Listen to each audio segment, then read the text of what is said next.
नमस्कार दोस्तों, स्वागत है आप सभी का एक बार फिर से हमारे इस्माइल फैमिली चैनल पर। दोस्तों, साल 2023 में सावन का महीना कब है, इसमें कितने सोमवार पड़ेंगे, सावन की समाप्ति कब होगी और रक्षाबंधन कब है, सावन में व्रत का पालन कैसे करें, व्रत में कौन सी चीज़ें नहीं खानी चाहिए, साथ ही सावन के महीने में ऐसे कौन सी 3 चीज़ें खा लेनी चाहिए जिससे शिव हो जाते हैं प्रसन्न, जान ले सब कुछ आज की इस वीडियो में। दोस्तों, सावन का महीना भगवान शिव भक्तों के लिए प्यार की सौगात लेकर आता है।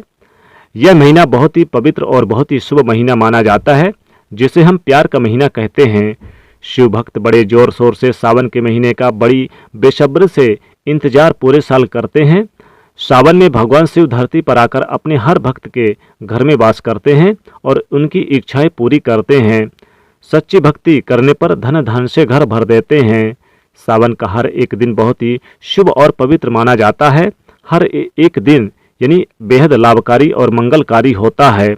हर दिन भगवान शिव की पूजा की जाती है, लेकिन सोमवार की व्रत की बात कुछ और होती है। सावन के बारे में बात बताने से पहले आपसे रिक्वेस्ट करते हैं कि वीडियो को लाइक करिएगा, दोस्तों को शेयर कर दीजिएगा और आपने अभी तक चैनल को सब्सक्राइब नहीं किया तो चैनल को सब्सक्राइब करके बेल आइकन जरूर दबा दीजिएगा। चलिए पहले जानते हैं सावन के इस पवित्र महीने में कितने सोमवार पड़ेंगे और आपको कितने व्रत रखने हैं। दोस्तों, सावन का महीना इस साल 4 जुलाई दिन मंगलवार से शुरू हो रहा है। इसमें बहुत ही शुभ योग बन रहा है। ये दिन साक्षात मंगलकारी है। इस दिन आप भगवान शिव की पूजा अवश्य करें। 4 जुलाई से शुरू हो रहे इस सावन के महीने में इस बार शिव जी की अधिक कृपा बरसेगी, क्योंकि इस साल कुल 8 सावन सोमवार के व्रत हैं। 4 सावन सोमवार व्रत और 4 सावन अधिक मास व्रत इस बार मलमास और पुरुषोत्तम मास होने की वजह से 4 नहीं बल्कि 8 सावन सोमवार के व्रत किए जाएंगे।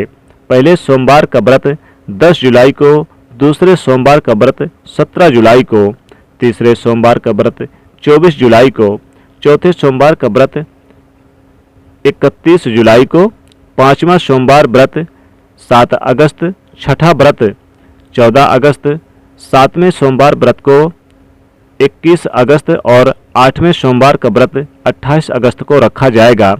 ऐसे में इस बार सावन पूरे 2 महीने तक रहने वाला है, यानी पूरे 58 दिन न कम न ज़्यादा भगवान भोलेनाथ आपके घर में स्थायी रूप से वास करने वाले हैं।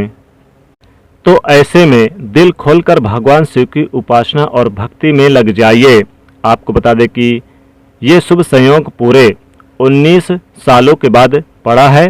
दरअसल इस बार 18 जुलाई से 16 अगस्त तक सावन अधिक मास रहने वाला है। दोस्तों, सावन का पहला सोमवार कब है? सावन के महीने का पहला सोमवार 10 जुलाई को पड़ेगा। इस दिन आप व्रत अवश्य रखें। भगवान भोलेनाथ आपकी सभी मनोकामनाएं अवश्य पूर्ण करेंगे। दोस्तों, सावन की समाप्ति होगी 31 अगस्त को और रक्षाबंधन का त्यौहार मनाया जाएगा 30 अगस्त दिन बुधवार के दिन। सावन की समाप्ति होने से एक दिन पहले रक्षाबंधन का पर्व मनाया जाएगा। दोस्तों, लेकिन क्या आप जानते हैं सावन के पवित्र महीने में 5 गलती नहीं करनी चाहिए। भगवान भोलेनाथ को 3 चीज़ें सोमवार के व्रत में नहीं चढ़ाना चाहिए। साथ ही 3 महिलाओं को सावन का व्रत कभी नहीं रखना चाहिए। घोर पाप लगता है, घर बर्बाद हो जाता है। आइए जानते हैं दोस्तों, सावन के महीने में व्रत विधि और शिवलिंग पूजा कैसे करें और क्या क्या गलतियां नहीं करनी चाहिए। दोस्तों, सोमवार व्रत विधि। सावन सोमवार के दिन जल्दी उठकर स्नान करें। इसके बाद भगवान शिव का जलाभिषेक करें। साथ ही माता पार्वती और नंदी को भी गंगा जल या दूध चढ़ाएं। और चाहे कुछ भी हो जाए, शिवलिंग पर तुलसी का पात्र यानी कि तुलसी पत्ता गलती से भी ना चढ़ाएं, नहीं तो हो जाएगा सब उल्टा। पंचामृत से रुद्राभिषेक करें और बेलपत्र अर्पित करें। शिवलिंग पर धतूरा, भांग, चंदन, चावल चढ़ाएं और सभी को तिलक लगाएं। प्रसाद के रूप में भगवान शिव को भी घी शक्कर का भोग लगाएं। धूप दीप से गणेश जी की आरती करें और आखिरी में भगवान शिव की आरती करें और प्रसाद बांटें। दोस्तों, सावन में कौन कौन सी गलतियां करने से शिव नाराज होते हैं, आइए ये भी जान लेते हैं। दोस्तों, सावन के पवित्र महीने में सुबह जल्दी उठना चाहिए, नहीं तो शिव नाराज हो जाएंगे। सावन के महीने में हरी सब्जियां दूषित हो जाती है, इसलिए देखकर खाना चाहिए। उसमें कीड़े वगैरह हो सकते हैं जो आपके मुख में जाएंगे और आप बीमार पड़ सकते हैं। सावन में बैगन खाने से बचना चाहिए, भगवान शिव नाराज हो जाते हैं। इस पवित्र महीने में पति पत्नी को दूरी बनाकर रखना चाहिए। अगर आप संयम नहीं रखते तो भगवान शिव हमेशा हमेशा के लिए नाराज हो सकते हैं। सावन के पवित्र महीने में घर में रोना धोना नहीं चाहिए, हमेशा खुश रहना चाहिए। भगवान शिव बहुत प्रसन्न होते हैं और आपको माला माल कर देते हैं। दोस्तों, सावन के महीने में गलती से भी मांस मत खाना, मदिरा मत पीना, लहसुन प्याज कभी मत खाना। साथ ही आप यानी कि कुम्हड़े की सब्जी और पत्तेदार सब्जियां भी मत खाना। दरअसल इस पवित्र महीने में इनको सावन के महीने में खाने से व्यक्ति को पाप लगता है और नरक में जाना पड़ता है। घर में किसी भी सदस्य को चुगली आदि नहीं करनी चाहिए, नफरत नहीं फैलाना चाहिए, घर में साफ सफाई रखना चाहिए। साथ ही साथ दोस्तों बता दें कि सावन के महीने में आपको पत्तेदार यानी जो बंद गोभी है उसे भी नहीं खाना चाहिए, बैगन नहीं खाना चाहिए। साथ ही आपको सब्जियों में जो कुम्हड़े की सब्जी होती है जिसे कुंडा कहते हैं, कुम्हड़े की सब्जी भी नहीं खानी चाहिए। कुम्हड़े की सब्जी और बंद गोभी वाली जो पत्तेदार वाली गोभी की सब्जी होती है उसे भी सावन के महीने में नहीं खाना चाहिए। और साथ ही साथ दोस्तों बैगन नहीं खाना चाहिए, नहीं तो शिव हो जाते हैं नाराज और आपको सब उल्टा फल मिलने लगता है। इसलिए ध्यान रखें दोस्तों, सावन के महीने में भूल कर भी आपको यानी कि पत्तेदार वाली जो बंद गोभी है और बैगन और कुम्हड़े की सब्जी और लहसुन प्याज इत्यादि बिल्कुल भी ना खाएं।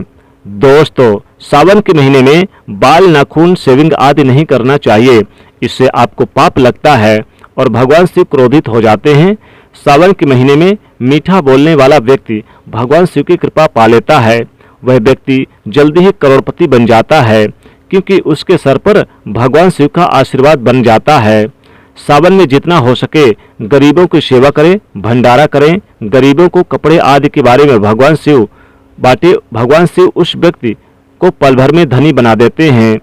सावन के इस पवित्र महीने में गरीब को खाली हाथ ना जाने दें, गूंगे जीव को भोजन अवश्य कराएं। क्या पता उस गरीब के रूप में भगवान शिव या उस जीव के रूप में ही भगवान शिव हो सकते हैं। ईश्वर किसी भी रूप में आपकी परीक्षा लेने धरती पर आ सकते हैं, आगे आपकी मर्जी। दोस्तों, चाहे कुछ भी हो जाए भगवान शिव के पास 5 गलती से भी मत रखना, नहीं तो आपका व्रत टूट जाएगा, शिव जी हो जाएंगे नाराज। तो चलिए जानते हैं दोस्तों। नंबर 1, जहां रखा है शिवलिंग महादेव की कोई भी प्रतिमा तो वहां पर भूलकर भी चप्पल जूते नहीं उतारना चाहिए। जरा सोचिए, जब आपके कमरे में कोई जूता चप्पल लेकर प्रवेश करता है आपको कितना क्रोध आता है। इसी कारण महादेव को भी आप नाराज हो जाते हैं। अगर उनके मंदिर में जूता चप्पल लेकर जाते हैं आपको मिलने वाला फल नष्ट हो जाता है। ऐसे में मंदिर में नंगे पैर ही प्रवेश करना चाहिए क्योंकि चमड़े के चप्पल हमेशा अशुद्ध होते हैं, इसलिए देव शक्ति नाराज होती है। दोस्तों, यहाँ पर नंबर 2, अक्सर महिलाओं को मासिक धर्म आ जाते हैं और वो बिना किसी को बताए पूजा पाठ कर लेती हैं, जो कि शास्त्रों में वर्जित माना गया है। इस समय महिलाओं को जानकर भी अनजान नहीं बनना चाहिए। और आपको मासिक पीड़ा है तो घर के बने मंदिर में या फिर बाहर बने मंदिर में कभी प्रवेश नहीं करना चाहिए। इससे देव शक्तियाँ नाराज होती हैं, आपसे क्रोधित हो सकती हैं। ऐसे समय में शिवलिंग को छूना घोर पाप के बराबर माना गया है। जरा सोचिए, ऐसी अवस्था में जब महिलाओं को बुरा लगता है तो ईश्वर को कितना बुरा लगेगा। इसलिए महिलाओं को ऐसी अवस्था में मंदिर की यात्रा, घर में यानी पूजा पाठ, भगवान की प्रतिमा को छूना, तुलसी में पानी डालना नहीं चाहिए। तुलसी का पौधा सूख जाता है। जब देव शक्तियां नाराज होती हैं तो लाजमी है कि घर में कंगाली और गरीबी, लड़ाई झगड़े होने लगते हैं। तो ऐसे में कभी मत करना दोस्तों ऐसे काम। दोस्तों, नंबर 3, शास्त्रों में बताया गया है कि जहाँ होता है शिवलिंग तो वहाँ पर सभी शक्तियाँ सक्रिय रहती हैं। अगर घर में होता है शिवलिंग तो वह व्यक्ति महादेव जी की कृपा सदैव पा लेता है। वास्तु शास्त्र के अनुसार शिवलिंग हर वक्त ऊर्जा का संचार करता रहता है, इसलिए शिवलिंग पर जल धारा हमेशा होनी चाहिए। जो ऊर्जा को शांत रखता है। कुछ लोग अपने घर में शिवलिंग तो रख लेते हैं, लेकिन वो एक हफ्ते के बाद जल चढ़ाते हैं, जो कि बिल्कुल भी अच्छा नहीं माना जाता। अगर आप जल नहीं चढ़ाते तो घर में शिवलिंग स्थापित कभी ना करें, जो कि गरुड़ पुराण में बताया गया है कि जिसे उल्टा घर में विनाश होता है। दोस्तों, नंबर 4, शास्त्रों में बताया गया है कि तुलसी और महादेव का बैर माना गया है, इसलिए इसी कारण से तुलसी में शिवलिंग और गणेश जी की प्रतिमा कभी नहीं रखनी चाहिए। कई लोग जाने अनजाने में शिवलिंग को तुलसी में रख देते हैं और उस घर में परेशानियां आनी शुरू हो जाती है। इससे महाशक्तियां क्रोधित हो सकती है। शिवलिंग पर तुलसी भी नहीं चढ़ाना चाहिए। तुलसी में और शिवलिंग में कुछ दूरी बना के रखना चाहिए। दोस्तों, नंबर 5, घर का मंदिर या फिर बाहर का मंदिर, किसी भी मंदिर में ऐसे व्यक्ति को प्रवेश नहीं करना चाहिए जिससे स्त्री प्रसंग अर्थात संभोग किया हो या उसने मांस खाया हो। अगर आप शरीर रूप से गंदे हैं, शारीरिक रूप से आप अशुद्ध हैं, मंदिर के आसपास भी नहीं जाना चाहिए। घर के बने मंदिर को कपड़ा आदि डाल देना चाहिए। जरा आप सोचिए, क्या आप मांस खाकर स्त्री के साथ शारीरिक संबंध बनाकर भगवान के पास जाएंगे और क्या वो आपसे प्रसन्न होंगे? बिल्कुल भी नहीं। वो आपसे क्रोधित हो सकते हैं और आपसे नाराज हो सकते हैं। शास्त्रों में इसे घोर पाप माना गया है। इससे व्यक्ति नरक में जाता है। ऐसा दुष्ट स्वभाव मनुष्य के बर्बादी का कारण माना गया है। ऐसा ना करें। ईश्वर के सामने हमेशा नहा धोकर मन पवित्र लेकर ही जाना चाहिए। इससे सभी शक्तियां आपसे प्रसन्न रहती हैं। इसी के साथ ही क्या आप जानते हैं, सोमवार के व्रत में ये फल कभी नहीं खाना चाहिए। अगर आप भी गलती से इस फल को खाते हैं तो जिंदगी भर भगवान शिव के क्रोध का सामना करना पड़ सकता है। आपका व्रत भंग हो सकता है, यहाँ तक कि आपके परिवार पर कष्ट आ सकते हैं। कम से कम सोमवार के व्रत में ऐसा पाप कभी ना करें। दोस्तों, नंबर 1, शास्त्रों में कहा गया कि व्रतधारी को उधार मांगकर फल आदि नहीं खाना चाहिए, इससे पाप लगता है, व्रत अधूरा रह जाता है। सोमवार का व्रत या कोई भी व्रत क्यों ना हो, पड़ोसियों से मांगकर भी व्रत आदि में फल वगैरह नहीं खाना चाहिए। व्रत में उधार मांगकर खाने से व्यक्ति का व्रत झूठा हो जाता है। ईश्वर की शरण में आने पर व्यक्ति को झूठा नहीं बोलना चाहिए, कर्ज नहीं लेना चाहिए, चुगली आदि नहीं करनी चाहिए, उधार मांगकर भी नहीं खाना चाहिए। अगर आपको कोई आपकी मर्जी से खाने के लिए व्रत में कुछ देता है तो उसे आप खा सकते हैं, लेकिन उधार मांगकर फल आदि ना खाएं, इससे पाप लगता है और व्यक्ति की पवित्रता भंग हो जाती है। दोस्तों, नंबर 2, सोमवार का व्रत हो या फिर सावन का व्रत, आपको नाशपाती का फल नहीं खाना चाहिए। दरअसल इस फल का नाश यानी कि नाश करने वाला होता है, इसीलिए इस फल को व्रत में नहीं खाना चाहिए। व्रत आदि को छोड़कर किसी और दिन आप कभी भी खा सकते हैं, लेकिन अगर जिस दिन आपका व्रत हो उस दिन नाशपाती का सेवन नहीं करना चाहिए। भगवान को भी नाशपाती नहीं चढ़ाना चाहिए। दोस्तों, नंबर 3, कुट्टू या फिर सिंघाड़े का आटा खाने से भी आपको व्रत टूट सकता है। आपको बता दें कि लंबे समय से पुराने आटे में घुन आदि कीड़े वगैरह पड़ जाते हैं जो ठीक तरह से दिखाई भी नहीं देते।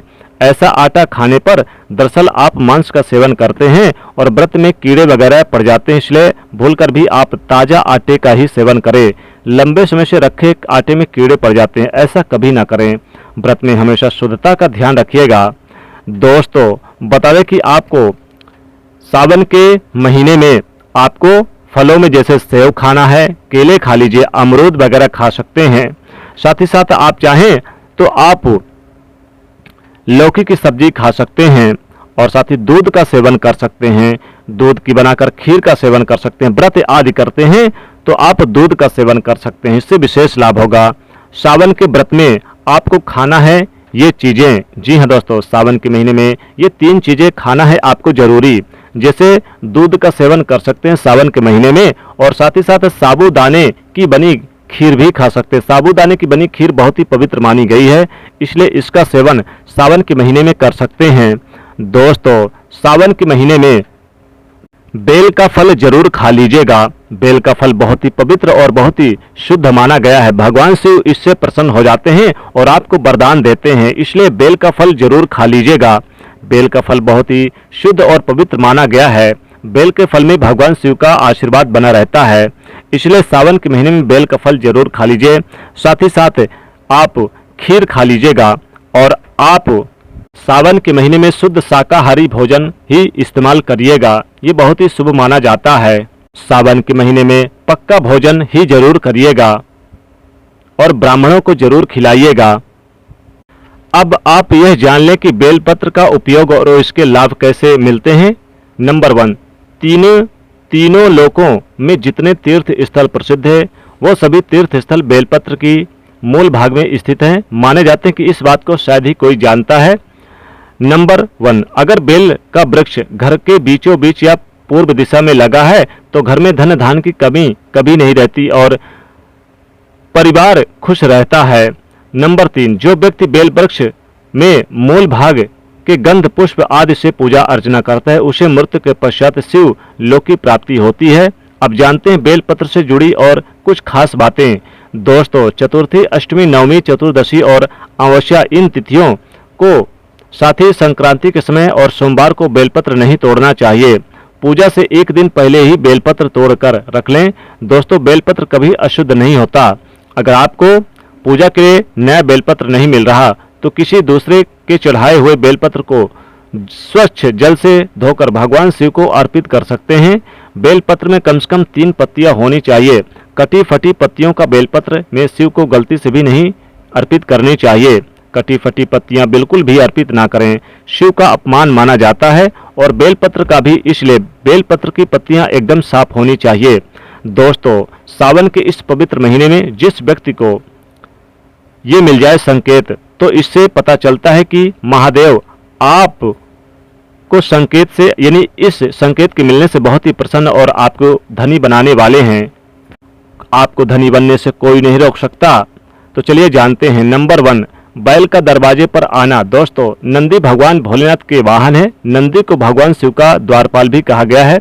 नंदी महाराज को बुद्धि और ज्ञान का प्रतीक माना गया है। शिव की मंदिर के बाहर हमेशा नंदी महाराज विराजित रहते हैं। लेकिन अगर सावन के इस पवित्र महीने में अचानक से नंदी महाराज आपके दरवाजे पर आ जाएं, घर की चौखट में सींग मारने लगें, तब समझ जाइए कि महादेव शिव जी आपके घर में आने वाले हैं। ये उनके आने का एक शुभ संकेत है। भगवान शिव आपकी भक्ति से बहुत ही प्रसन्न हैं। आपके घर में खुशियां आने वाली है। आपको धनी होने से अब कोई नहीं रोक सकता। लेकिन याद रहे, नंदी महाराज को तिलक लगाकर मीठा भोग जरूर खिलाएं।